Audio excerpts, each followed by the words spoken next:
Hey guys, it's been a while. So it's Saturday night, it's approaching Saturday night, and there's a buzz in the air. And this buzz in the air, this excitement in the air, when I drank was very exciting. It was very enticing, to say the least. But I always ended up in a bad situation, Saturday night, Sunday morning, getting wasted, winding up somewhere, blacking out, not knowing what I did. There's usually, the memories are, they're horrible. There's always some girlfriend crying, saying that I did this and I did that, or, someone's pissed off at me, or I went to jail. And so that buzz, that excitement, that early Saturday evening excitement, anything could happen. And usually a lot does happen, but it's all bad. There was very few times that I had a great night and didn't make a fool out of myself.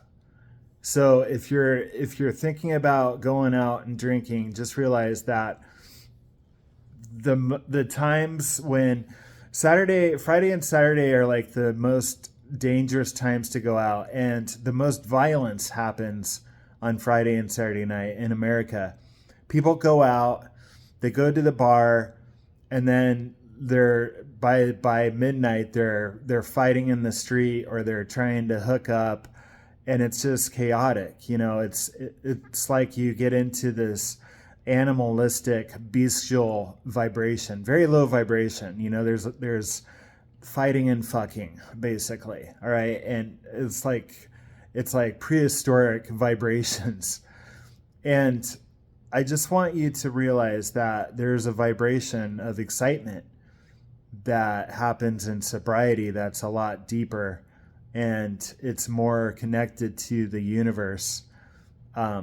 So I've been sober for over 10 years, and I I've pretty much have created my own reality, my own life.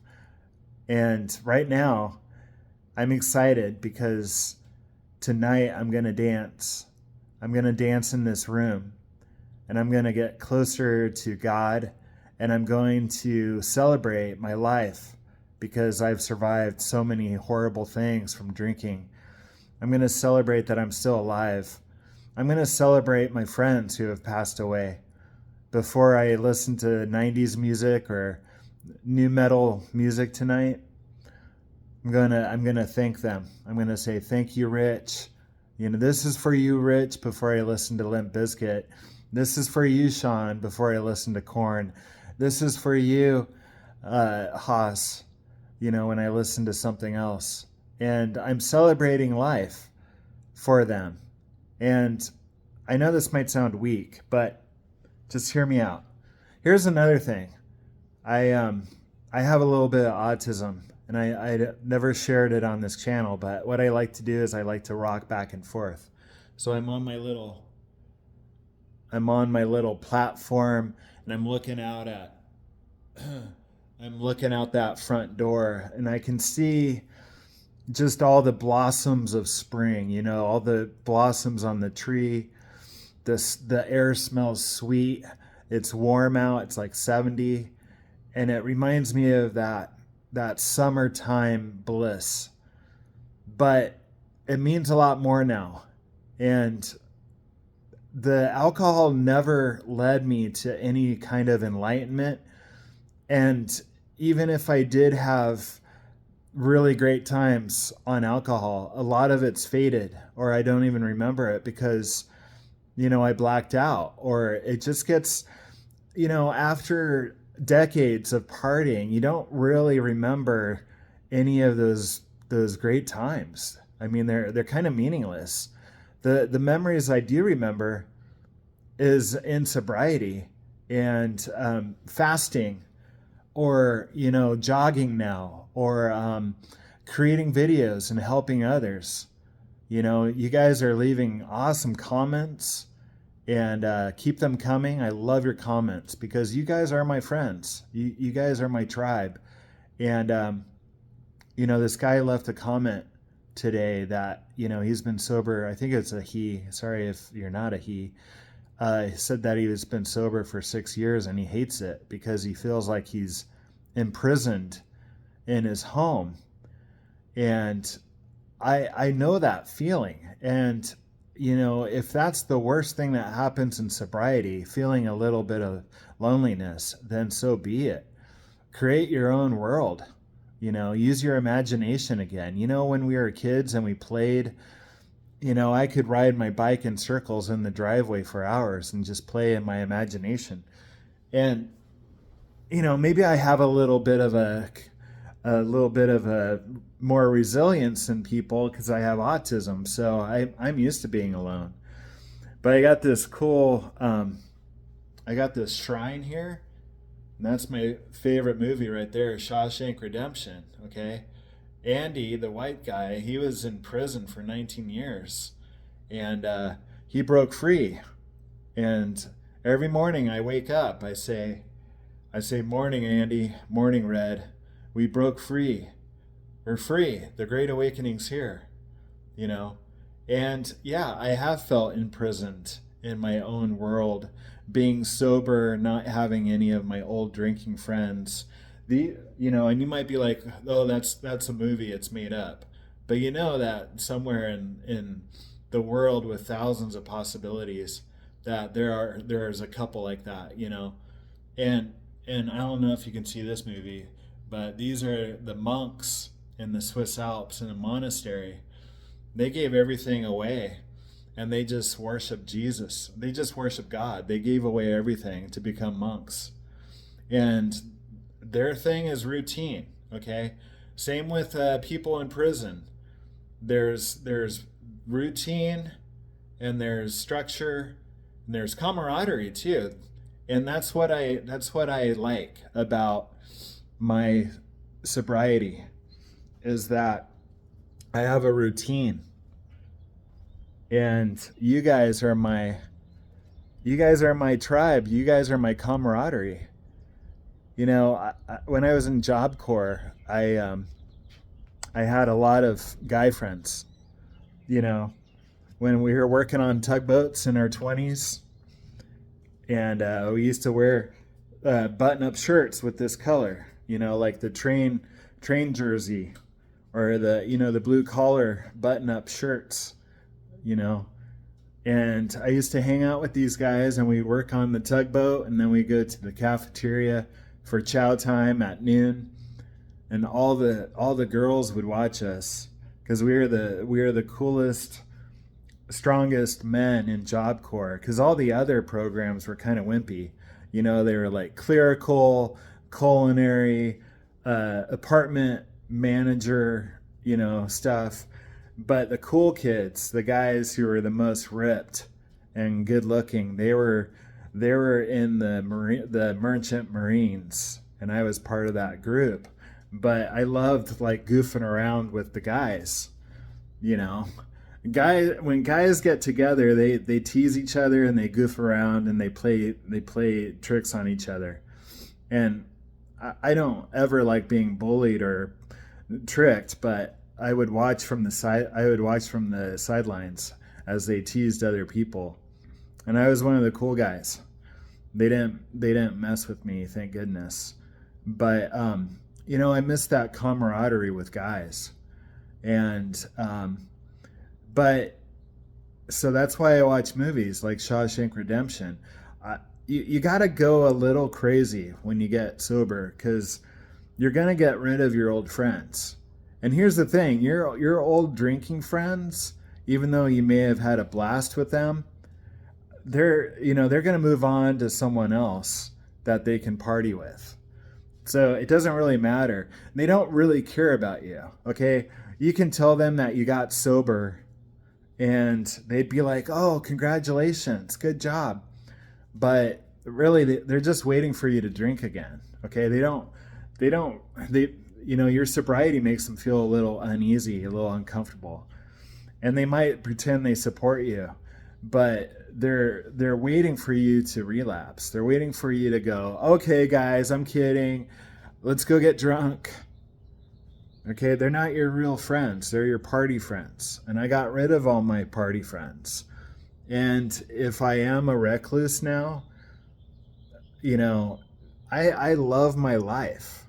I love my life. I love waking up in the morning not hungover. I can have a really nice, robust cup of coffee. I can look at my inbox and see my emails. I can read your guys' comments, and it makes me so excited.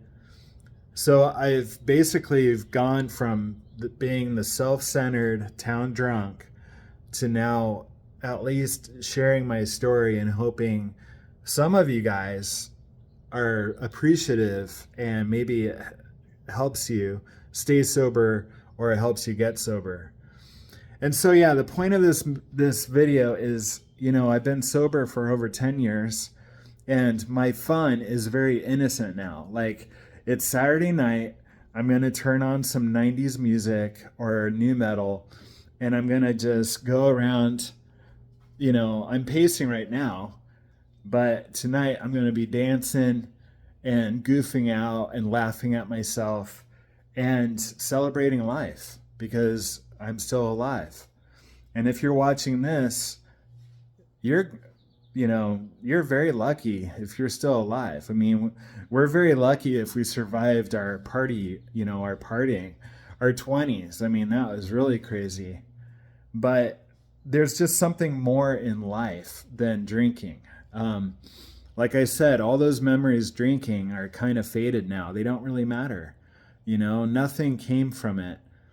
What really has stuck are the times when I was helping people and loving myself and caring for myself and helping others and loving other people and you know, the good virtues of life, you know, forgiveness, love, and forgiveness, you know, because a lot of us were just walking around with guilt and shame, and you got to remember that alcohol is just a demoralizing descent into hell. For a lot of us, it's Russian roulette. We don't know what's going to happen when we start drinking, and that's a very scary place to be. I could have killed so many people, you know, drinking and driving. I could be in prison right now. Okay. I would much rather hang out here by myself and create my own characters in my head and watch movies and talk to you guys than drink and jeopardize my life. It really, it's not worth it to drink anymore. And the thing is that people are going to go out tonight, Saturday night, and they're going to do some horrible things. A lot of them won't remember it. And it's empty. It's a demoralizing, empty place to be. If you want to feel a real high, then look into fasting. Look into like shredding your body, getting it back into your prime. Just play with it like a game. Sculpt a reality that makes you go, wow, you know, wow, I ran half a marathon. Wow, I fasted for 5 days without food or water. There's some crazy things that people can do. Look at Wim Hof and his breathing techniques. I mean, that guy can go climb up a mountain of snow with just shorts on. You know, the mind over body is incredible. You know, the monks can heat up their bodies to where they could put a wet towel on their back and make it steam. And there's a guy on YouTube that can fast over 20 days, dry fast. There's people that can do 200-mile marathons like David Goggins. There's incredible things we can do with our body and to feel closer to God, because I feel sorry for the people that don't believe in God, because I've experienced miracles. I've had Jesus talk to me. Okay? And you're like, well, if there was a God, why would he allow so much suffering? And here's the thing. We're in school, okay? This is soul school. And you're in a very hard lesson right now, okay? This life. Lots of tests, lots of trials. But hear me out. That's what builds character and makes you an amazing person. Okay? Jesus is our Father. He disciplines us. That's how we get refined. That's how we build our character. That's how we learn love and forgiveness. Okay, without any of these hardships, we would just be spoiled punks running around hurting each other. Just like when we had our dads disciplined us and we hated it, or we hated him for doing it, right? God is 1,000 times bigger than our dads. And he's disciplining us by showing us, these, people die, and it's cruel. This world can seem cruel with all the destruction and death. But if we can learn love out of all these trials, that we pass the test. We fail the test if we give up and commit suicide, or we drink again. Every time we take a drink, you gotta realize that you're just taking a day off, but life is gonna come back the next day, and it's gonna be harder than before. Every time I drank, it made my life harder. And I thought I was escaping reality. I thought I was, getting away with, having a blast on alcohol, but really it destroyed me in the end. That's how Satan works. He entices you with the best, coolest things that make you feel really good temporarily, and then he yanks the rug out from under you, and then you feel more naked and afraid than ever. I had lots of social anxiety after alcohol. I had a lot of messed up thoughts after alcohol. It didn't do anything. There's nothing that alcohol gave me that I'm proud of.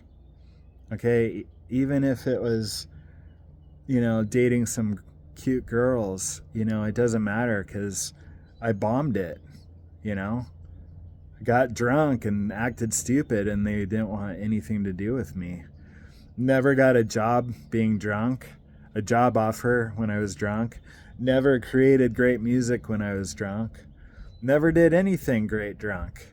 It's just a lie. You think you're really cool when you're drunk, but everyone else sees how dumb you are. Okay? You're deceiving yourself when you drink. I did it. I thought I tore it up in a party. I was like, yeah, I was so funny last night, and girls wanted me, and I was so cool. And then someone would be like, well, no, you weren't. You actually vomited in the kitchen sink, and you fell over a couch, and you almost got in a fight with Billy. And so cherish your sobriety. You really are sitting on a gold mine. This is a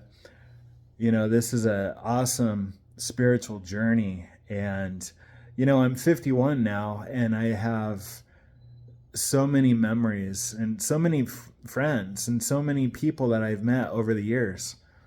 But the coolest people I met were sober, and they had it together. And if you're lonely, there's plenty of people you can meet online. You can join some groups, sober groups if you want, or you can talk to me, leave a comment. But I know I'm rambling, but you guys are my friends, and that's what friends do. They ramble.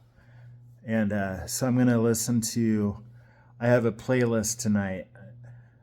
Listen to Jane's Addiction and Ministry and some Limp Bizkit, and say, hey, Sean, this is for you. Sean was a guy that was on Social Security, and he was funny, he was crazy, and we used to drink. And he's dead now, and he died from lung cancer, and that was like 10 years ago when I got sober. So now when I dance and act goofy, because we used to dance, it was funny. I lived in a converted school bus, and he'd come over. He was the next door neighbor, and he would start dancing, and he'd kick his legs all the way up to the ceiling and hit the ceiling of the bus with his feet. I mean, because he was crazy. So like he did things that were, he was just having fun, but he was so crazy that it looked funny, right? And I just laugh thinking about him. Um, so now I dance goofy, and laugh, and just celebrate life, and I'm grateful that I've had so many friends, from all the different jobs I had. Um, but it's never worth going back to drinking, because it's empty, and there's a lot of sorrow and misery behind that insanity. It's not all fun and games. There's a lot of misery and suffering and child abuse and trauma from childhood.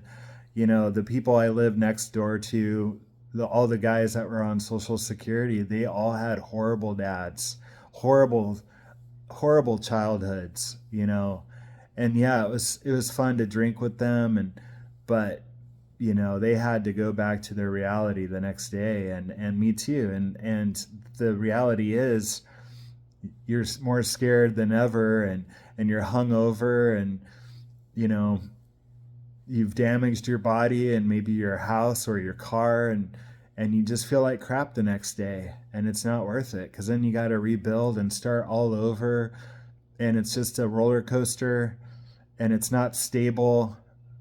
There's a lot of tragic souls, when you're in the drinking world, and it just doesn't. People are just trying to fill their hearts. In the end, they're trying to have fun and ignore their reality and trying to escape their past, and but really the only thing that erases all of this running and roller coaster and damage and demoralization is God. It's love. It's forgiveness. You got to forgive yourself, and have fun and celebrate life, like the gurus, like the monks. Become a laughing Zen Buddhist. They know that it's just all about love. It's all about God. It's all about creation. Those are the things that last for eons. Is love. It's kind of like a dog before it gets tortured and killed in China.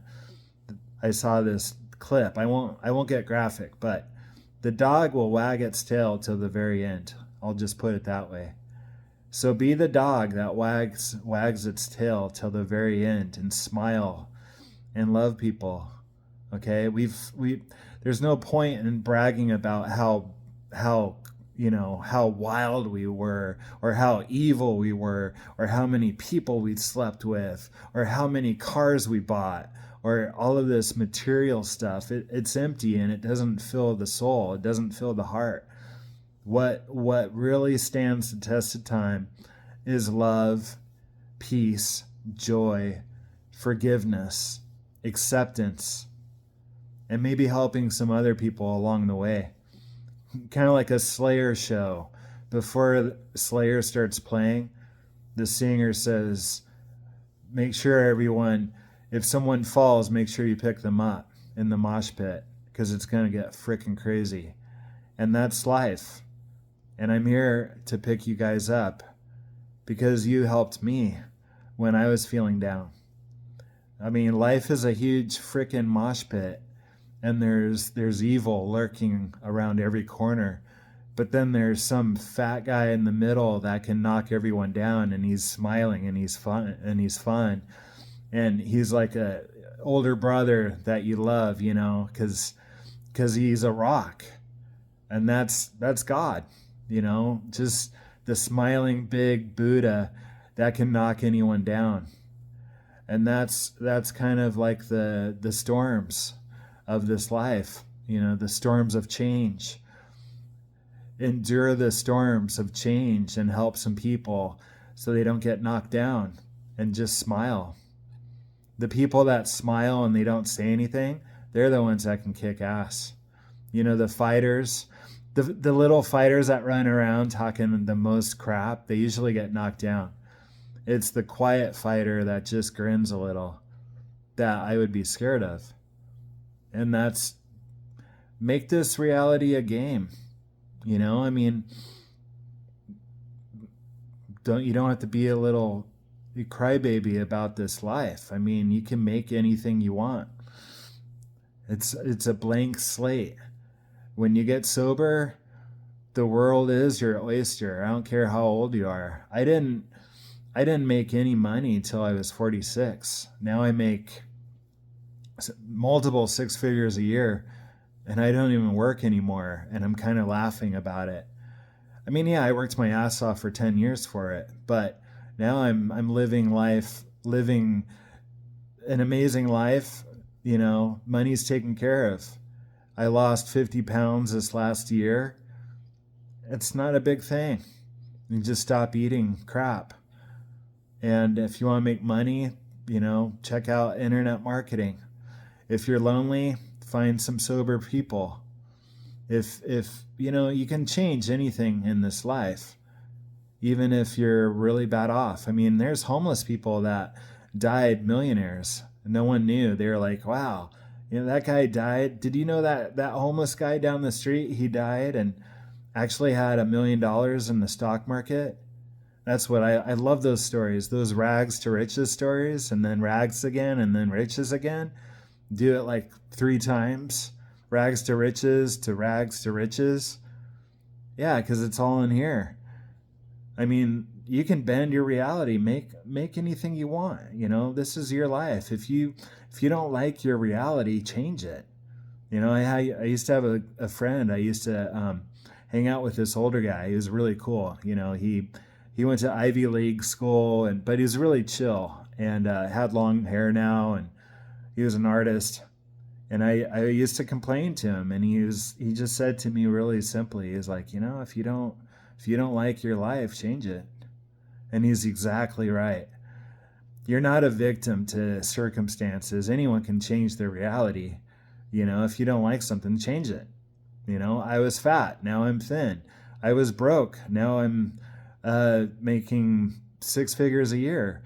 I wasn't close to God, now I am. I used to be self-centered, now I help people. This life is a trip, and you can change it.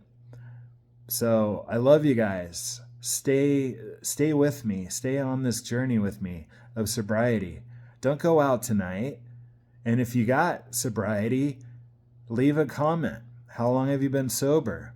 Do you like it? What can you improve about it? Or is it great? Because I shared everything I got going on.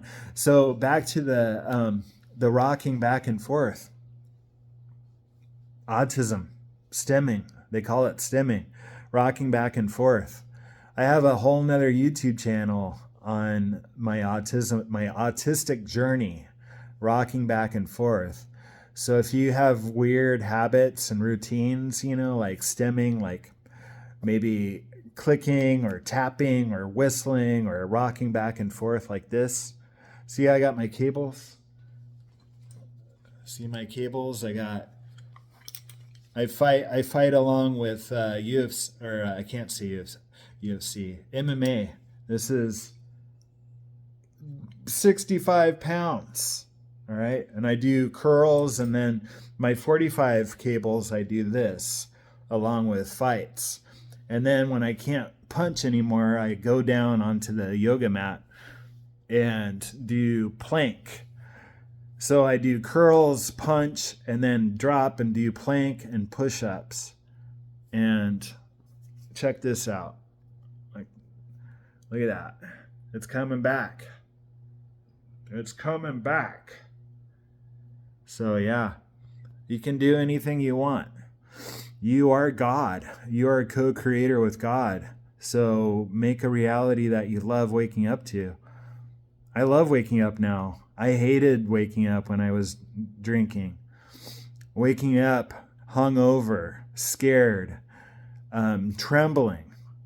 I stopped eating food. I almost died from malnourishment. I could barely see. I was malnourished. I was losing my eyesight. I was just like, I had like dead. I remember looking at my eyes one of the last days I drank. I looked into the mirror and I looked at my eyes and they were dead. I had like dead shark eyes. My spirit was almost gone. There's a little bit, there wasn't even a flame. It was like little smoke. And I could barely see.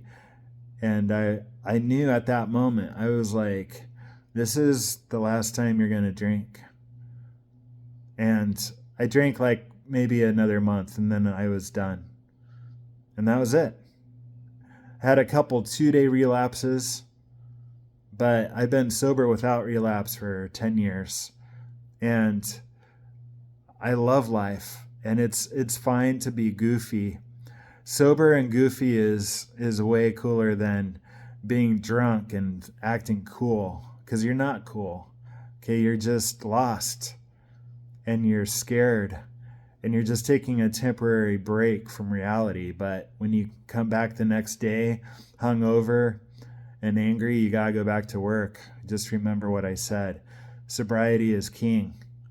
And laughing with the gods, co-creating with God and laughing and celebrating life and helping others. So if you fall in the mosh pit, I got you. I got you. We got this together. And we can kick any demon's ass. Because demons are tiny little shadows and they act all big and scary. But when you are sober and you got God, those little demons, they go away. Because they're like, oh, we can't play with him anymore. He's no fun. He's sober. He helps people. He's connected to his heart. So leave a comment. I'll drop a link to my other channel. But if you're new here on this channel, please subscribe. Like this video. We got to help other people that are still lost out there. There's a show on TV called Jail. Have you seen it? Watch that. And you'll see drunk people come in to the drunk tank. And that's how you probably looked when you drank. And a lot of them are possessed because they're not acting sloshy like normal drunk. They're not all, oh. A lot of them are very coherent, but they're not there. The demon is there. I've been there. And the demon is very sharp and he's cunning. And you try to manipulate people and you want to bully people. And that's the demon taking over. That's why I call it demon alcohol. All right, watch Jail and then watch Intervention. Watch about 100 interventions back to back, and you'll see the same pattern. The broken life, the whole family crying. Everyone's in pain because of your addiction. And then you see them after they go to rehab and come out of rehab, the ones that make it, they come back and they're bright. And their family is so proud of them. And it's happily ever after. But there's no happy ever after when you drink or drug. There's only death. Early death. So stay alive, because there's people that love you and they're watching you from the sidelines. You don't even know it. There's people watching you and they're praying for you. They want you to live because you have such a beautiful spirit and you're gifted and you can shine. Shine your light. That takes courage, but it's worth it. It's completely stupid and self-centered, and it's empty to just go out and get drunk. The only people that think it's funny are the idiots and they go away. You'll never remember your party friends. They won't remember you. They don't care about you. The only thing you guys have in common is the alcohol. Take the alcohol away and those so-called friends leave. So do the right thing. Or don't even, no, that's boring. I'm not saying do the right thing. I'm saying shine your light. Be unique. Be you. Be you. Just share your story and someone's going to, you could save a life. That's all I want to do is save a life. One life. Because I was so self-centered and hurt so many people. I just want to save one life. And this whole life would mean something to me. So I love you guys. It's Saturday night. Stay home and goof out. Start doing push-ups. Find some cool movies. Get that imagination going. Get that imagination going again. Your friends are in your head. And I'm here for you. God bless. I'll talk to you soon.